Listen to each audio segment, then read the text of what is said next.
in 2019, up until the scheduling of fentanyl as a class of substances, 90% of it is flowing from China to the US. And then what happens is essentially that the fentanyl precursor trade to Mexico becomes the new issue.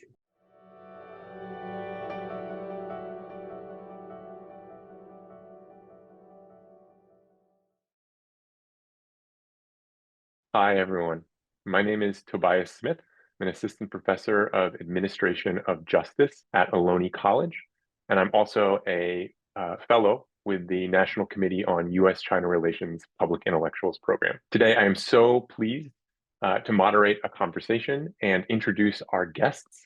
They are Zongyuan Zoe Liu, who is the Maurice R. Greenberg Senior Fellow for China Studies at the Council on Foreign Relations, and Rick Waters, who is the Managing Director for China at the Eurasia Group. He previously served as China Coordinator and Deputy Assistant Secretary of State for China and Taiwan in the Biden administration. Today, we're going to be having a conversation about fentanyl. For those of you who don't know, fentanyl is a synthetic opioid drug. In recent years, in the US, we have a crisis of overdose deaths, averaging over 100,000 overdose deaths a year.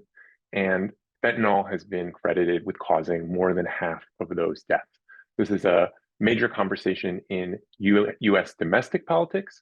And today we're going to be talking about how this conversation impacts US China relations. So with that, I would love to jump right in. And Zoe, my first question is for you. How have Chinese entities been involved in the fentanyl supply chain? And what challenges does this pose for the US?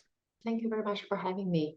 I would say that Chinese, first of all, the bottom line is that I have, in my research, I have not found any evidence suggesting that there is a Chinese government effort trying to poison American mind and soul through opium. So that the kind of like this is not the government-led reverse opiate war, if you will. But as you correctly identified, Chinese companies are involved throughout the fentanyl supply chain. And if we think about the chemicals that goes into the manufacturing of synthetic opiate, and in particular fentanyl, a lot of those chemicals are or have been sourced from China. And the Chinese active pharmaceutical ingredient makers, or the so-called API makers, are also contributing to it. And then when you think about the other side of the whole pandemic of opiate crisis or fentanyl crisis, is not just about the chemical. You also have the money laundering aspect of it. And unfortunately, the Chinese banking system is very efficient. That's a good thing. But unfortunately, the highly efficient, low cost of moving money across a bank account just contributed to the fact that Chinese international drug cartels and criminal organizations have also used Chinese criminal organization to laundering money using Chinese banking system. Zoe, thank you for that answer. If I can ask a follow-up, I just heard you mention that these precursor chemicals are coming from China. We hear a lot about the opioid crisis here in the US. Does China have a problem with fentanyl as well? What do we know about its impact domestically in China? I think that this is a good question, and I think Rick would have, given that Rick has worked a lot on this issue, he would have a lot to say as well. But I think my take on this issue is that at least China does not have a pandemic of fentanyl overdose to the same extent as the United States, and this speaks a lot, I guess, to the highly regulated nature in the Chinese system in terms of regulating the manufacturing and the distribution of narcotics in China. If you think about, the first time when China started regulating fentanyl-related chemicals, I think the legislation goes back to the 1980s, whereas I think in the United States, the culture of heavily regulating this kind of narcotic drugs is not to the same extent in China. Rick, can I ask you to follow up? Do you have any other insights about fentanyl within China? Yeah, I mean, I lived in China through a decent chunk of the teens, and I think Zoe hits on the key issue here. China does not have a domestic demand problem, and part of that is regulation. Part of that is a pretty draconian counter narcotics regime. But I think fentanyl presents a different type of challenge. I mean, we have to go back to, for those of us who lived through the 80s and remember, Miami Vice. I mean, this is not the cocaine trade, right? It's not big quantities coming in through airdrops. You're talking about very tiny amounts of, in the teens, fentanyl, finished fentanyl, that was going to the US in envelopes. And we can talk about this in the policy response portion, but the US and China did have some successes in arresting the fentanyl production problem in 2019. But then, for a number of reasons we can get into, what was left was the production of precursors. And that's the problem that continues today. The precursor chemicals, again, very small quantities, going from very small producers in China. We're not talking about the triads or the major criminal organizations, but rather family operations, usually identified by their surname, shipping through packages to Mexico, where the Sinaloa cartel and others manufacture the fentanyl for shipment into the US. What restrictions, if any, has China imposed on these precursors to try to limit them? You mentioned some efforts. Yeah, well, that was a lot of what I worked on in my time in government. And again, we should, start by remembering, of all the issues I worked on, I felt this was the one that, in some ways, resonated the most as an American. I mean, you're talking about 100,000 deaths a year, several hundred a day, from chemicals that are so potent that even law enforcement officers that come in proximity to them can receive a fatal dose. So the fentanyl issue was always at the top of the agenda. The challenge is, what do you do? And I think for a big period of the teens when I was in China, this unregulated industry, again, because China had no domestic demand and because it was fairly small, it operated in the gray area around law enforcement. And I tend to agree with Zoe. I've not come upon evidence that there was a deliberate Chinese strategy to support this. I think what's probably closer to the truth is that as we get into the narrative, there were periods where China prioritized law enforcement and periods when it didn't. And so you can call it a sin of omission or what have you, but I think that's closer to the pattern I saw. So again, fentanyl was coming from China to the US up until 2019. And what happened was that President Trump at the time made this a signature issue with Xi Jinping. And he made clear that if China didn't do something to arrest the flow of fentanyl, there would be consequences. But it wasn't just the executive branch. It was also a bipartisan congressional delegation led by Senator Lamar Alexander and former Senator Dick Shelby, who came out and explained to the Chinese premier at the time, Li Keqiang, that the US needed China to take a specific action. And it's a very technical one, but it's important to keep in mind. It was to schedule fentanyl, to prohibit its sale, to make it illegal, but not just fentanyl, but the class of compounds that are considered fentanyl or fentanyl derivatives. And the reason that matters is that fentanyl can very easily be tweaked.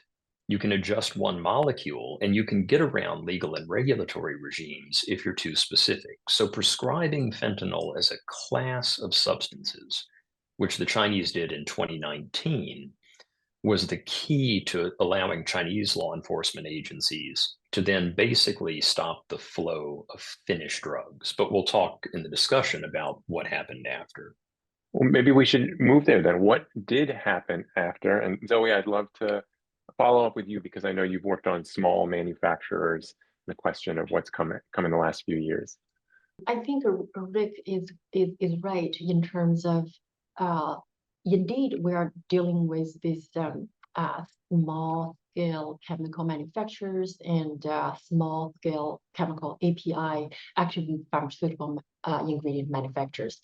And I think there is a broader policy aspect to this in the sense that how China become the world's top pharmaceutical or API producing and exporting country, right? So I think there is a bigger industrial policies background to this. And to a large extent, I think it's guided by industrial policies. This is, industrial policies to chip, to quantum computing, to pharmaceuticals, right? So it's in the context of the implementation of these industrial policies, I think the number of small-scale intermediate producers, meaning producers that manufacturing chemicals that eventually they have other legitimate uses, but they can also be used for the synthetic of fentanyls. So it's in this particular context that you end up having a huge amount of producers. And it also, to a certain extent, it's a lot of the emergence of a lot of this manufacturing are also supported by local government policies. I remember doing research for my piece on fentanyl crisis. I came across local government industrial policies. They would prioritize fentanyl as their industrial policy, but obviously it's not necessarily for exporting purposes, but we recognize that this is an area for legitimate use. And then I would say, in terms of like the regime, like timeline, to my mind, I think Rick can correct me if I remember it wrong, but it's like 2019 was the paradigm shift when partly and perhaps to a large extent due to America's effort, China did this class ban about the fentanyl-related substances. Why this is so hard, despite China has a lot of domestic regulation in terms of manufacturing and production. And the analogy that I think to myself is that given that synthetic drugs are just like, you just cook it. I think many of us probably have watched the TV show Breaking Bad. That's the image that I have for a lot of the underground fentanyl or illicit drug manufacturers underground somewhere in Latin America. So for fentanyl, it's like, the regulation is really about, it's like a cat and mouse game. It's like you are making a cake, you run out of butter, then what you do? You use margarine or some other alternative. So I do think, a lot of the collaborations, or for that matter, I think it was last year, China and Mexico at least did a workshop on fentanyl and fentanyl-related substances and the precursor chemicals, at least trying to come up with a list of borderline chemicals that, yes, they have legitimate use, but perhaps they have more illicit use than their normal use. I think that is a good start. So Zoe, if I understand you correctly, part of the challenge here is that structurally the way that China's economy is set up and its domestic manufacturers are set up and the way that its local government works, it's actually very hard to figure out how to curb this problem because there are some countervailing influences. What might be some key indicators that China, that the central government is actually serious about cracking down on this problem, either through bilateral relationships or domestically? In a way, this takes us back to where the story paused in 2019, because again, in 2019, up until the scheduling of fentanyl as a class of substances, 90% of it is flowing from China to the U.S. And then what happens is essentially that the Chinese pharmaceutical sector, which is, it's not all big state firms. A lot of these are, teacup operations, as Zoe points out, largely in the central provinces. The fentanyl precursor trade to Mexico becomes the new issue. And what happens is just around that time, we have to remember where we are in the U.S. China relationship. Law enforcement cooperation is always a fraught area in a tense relationship. But counter narcotics was one of the few areas where things occasionally kind of work, where cops work with cops to deal with problems. But when you got to 2020, you had a number of things that made that much more complex. You had COVID and questions of COVID origin, and what that did to the U.S. China relationship when it went into a deep freeze. You had the breakdown of the trade talks that had been underway between the Trump administration and the Chinese leadership. And you had some actions specific to the law enforcement realm that were more subtle, but that had the effect of severing cooperation. And those actions included one related to the very institution that was charged with counter narcotics. And so I'm going to walk you through the weeds of this because I think they do matter. In the midst of 2020, China's public security ministry, the national level Homeland Security equivalent, is also involved in law enforcement in Xinjiang. And a part of the public security apparatus that is doing DNA sequencing of Uyghurs in an environment where human rights concerns are paramount is put under a type of sanction by the Department of Commerce. But what turns out is that the entity that was put under sanction, the Institute of Forensic Sciences, happened to be in the same building as China's premier national narcotics lab. And so as a result of that, U.S. exporters who export technology, lab equipment, things like that, they see the same address and they say, well, we're not going to export to this lab if it's in the same building as that lab. So what happens is the U.S., not deliberately, but creates an environment where the Chinese system thinks both labs have been sanctioned. So that's one issue. And then a second issue, which is actually unrelated to any of this, is that because China was not willing to receive back to the PRC Chinese nationals who had illegally entered the US, sanctions were announced against the public security ministry in the visa realm. So again, just to summarize, you got COVID, you got the breakdown of the trade talks, you have the sanctions on a public security lab that affect the lab that does fentanyl, and then you have sanctions on public security personnel related to an unrelated issue. And in that environment, essentially the counter narcotics cooperation breaks down. And I think this gets back to the point I made earlier. I do think the Chinese essentially in that environment committed a sin of omission because they stopped enforcing any kind of pressure on these precursor producers who become the primary source of flow into Mexico. I completely agree with Rick in terms of the indifference of the Chinese government in terms of checking the cross-border flow of packages. And I think if I can sort of add a healthy dose of optimism in terms of the bilateral cooperation and anti-drug cooperation, I wanted to sort of to re-emphasize what Rick talked about, the breakdown of the counter-narcotic cooperation. That the breakdown means for a period of time, the two countries had the infrastructure. And I would even argue that in fact, the infrastructure is still are already in place. Like, for example, I think, yes, you know, Rick worked on this as well. The Biden administration established the U.S., Canada, Mexico Trilateral Fentanyl Committee in 2022, around that time, with the goal to counter illicit fentanyl. But you know, it's not just U.S., Canada, and Mexico. There is U.S. and China. The whole cooperation between the two countries in terms of bilateral anti-drug cooperation go all the way back in 1985.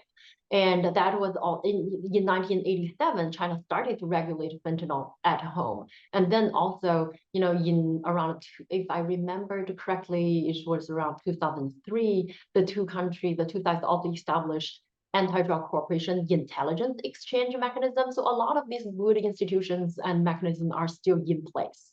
What I'm hearing from both of you is that there's a long-term connection, bilateral relationship around drug concerns and drug policy. Of course, this is within the larger context of U.S. China relations, which have been struggling for the last few years. So I'm wondering if you have any insights into the possible benefits and pitfalls of linking this issue to larger U.S. China negotiations. Well, you know, in a way, that's already happened. I mean, the good news, and again, I don't want to oversell this because there's a very human cost every day to the failure to fully succeed in stemming the flow of precursors. But look, in 2022, the U.S. China relationship reached its latest lowest point when, former Speaker Pelosi went to Taiwan. The Chinese reacted with military exercises. And I think at that point, President Biden and President Xi, they realized, all right, wait a minute, let's not go to war unintentionally. So there was a brief effort to stabilize the decline in the relationship. And it only made it as far as the spring of the next year, when the surveillance balloon made a not so random walk across the western plains of the US and then got shot down. But you fast forward to the fall of 2023, and I think this effort to stabilize the relationship, to ensure that where the two sides are having frictions, they are deliberate.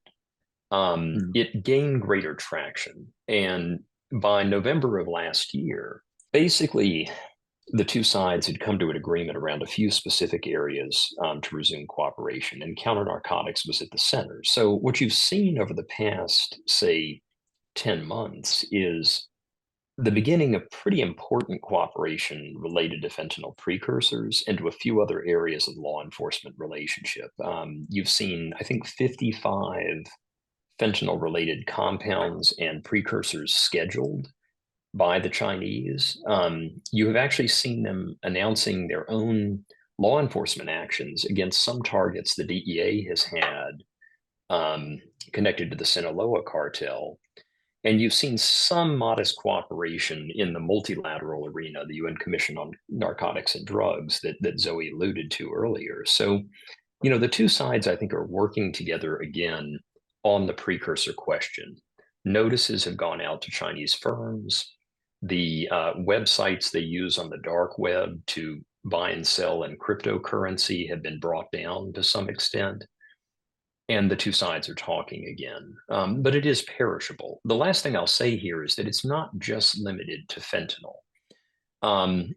The US removed the sanction on that laboratory I talked about earlier, and I think that opened the aperture a bit more to address some of these other issues that had been points of friction. So I talked about illegal immigration, the reason for the sanctions against the Chinese Public Security Ministry personnel.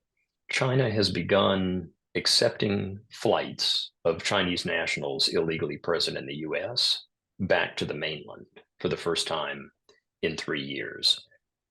There was also a case recently of an American who was wrongfully detained, Pastor David Lin, who was allowed to leave China before the end of his sentence. So you see in the thaw, in the stabilization effort since the summit between Biden and Xi last November, a modest opening in this law enforcement space that relates to fentanyl precursors, but also to other important areas as well. Rick, you're mentioning some very granular changes in policy in the last year, the bilateral relationship. I imagine the average American may not be following that level of policy detail, but many Americans have been touched by fentanyl deaths. And so I think they may be aware that we have new news just out in the last few weeks that it appears that overdose deaths in the US are now actually falling for the first time in many years. And the reasons for that decline are still unclear.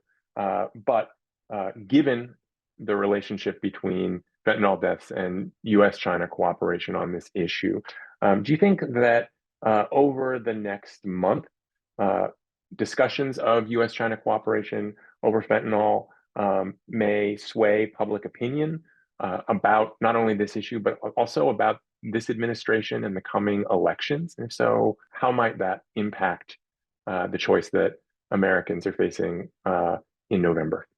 Well, look, I think what I would say on this is that none of us can be satisfied with modest improvement of trends. And so I don't, want to necessarily venture beyond my expertise into how this will play into the US elections, except to say that I think if things had stayed as they were, if China was not working with the US to enforce greater restrictions on precursors, my guess is it would have been a much bigger issue in this election. As we head into this election, of course, we also have two new candidates who are also, in some sense, continuations of old candidates, right? We have Trump and Harris, who both presumably have positions on fentanyl. What, if anything, can you tell us about their stated policy positions about fentanyl and about how it relates to U.S. China relations more generally? Well, look, I guess what I would say on this, having worked for both the Trump administration and the Biden administration, is that I tend to look beyond the campaign pronouncements and the noise in DC to look at what both those presidents did. President Trump raised this issue very forcefully with Xi Jinping in private, as well as during a press conference when he and Xi were next to each other in November of 2017 in Beijing. And that made a big impact. And I think that was the first step in the process that I described earlier to ban fentanyl as a class of drugs. Biden, I think, was equally forceful in his private engagements, including at the Woodside Summit last November. And I think that's what unlocked this modest progress on precursor chemicals over the past year. So the campaigns, the debates on the Hill here, I pay less attention to than what presidents have done directly in my experience. And I think what they're doing is reflecting exactly what you mentioned at the beginning. It's an issue that touches every community in America. And regardless of where the debates lie, the reality is the precursor flows to this day still originate in parts of China. Zoe and Rick, thank you so much for your expertise on this question. I know I've already learned a lot. Before I close, I would love to ask one final question, which is for those of us who came into this conversation not knowing much and are trying to get our minds around this issue, are there any other important takeaways that you think that the average listener might not know about that you think it's important that they hear walking away to understand fentanyl and the U.S. China relationship? I think it's important. This is a very important issue, or in a way, it's also emotionally charged, but it's emotionally charged in America and less so in China. Also, this is more of a policy priority for U.S. Policymakers and less so for China. So you have these two mismatches here. For a period of time, what China views as U.S. Unfairly pushing pressure on China, because simply viewing from Beijing's point of view, this is not their priority, and they blame the United States of not able to discipline their own domestic demand. Acknowledging the demand side problem, and I do think that the U.S. As normal Americans, we need to educate our people more in terms, and probably provide better care for people who are prone to overdose, but then understanding the bigger context of the industrial policy aspect of China's pharmaceutical industry, and in particular, understand that this is not necessarily a grand state-led initiative or strategy to poison American mind. I think this is very important, at least to stabilize perhaps the world most important bilateral relationship. Yeah, and I'll just offer two modest observations to close us out. I mean, one, in an era of political polarization and a lot of debate about how the U.S.-China relationship should be handled, I think we have to remember that in both of these instances, in the 2019 case of banning fentanyl, and in the 2023 case of the moves that China has now taken against precursor chemicals, the formula was actually bipartisanship, among other things. It was the delegation that Senator Alexander led in 2018. That was a bipartisan delegation.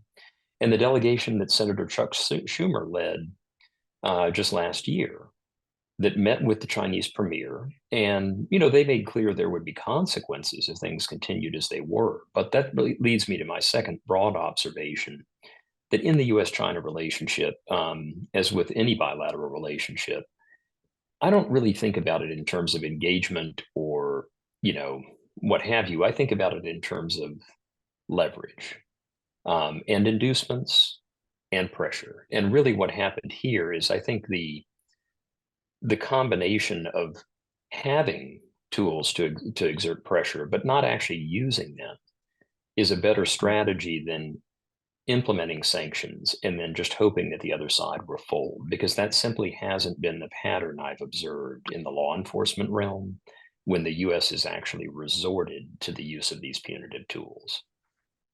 Excellent. On that note, thank you both, Rick and Zoe, for sharing your expertise today. I also want to thank the National Committee on U.S. China Relations staff for organizing this talk and doing all of the work that was necessary to get this out on the web to everyone who is listening. Thank you all, and take care.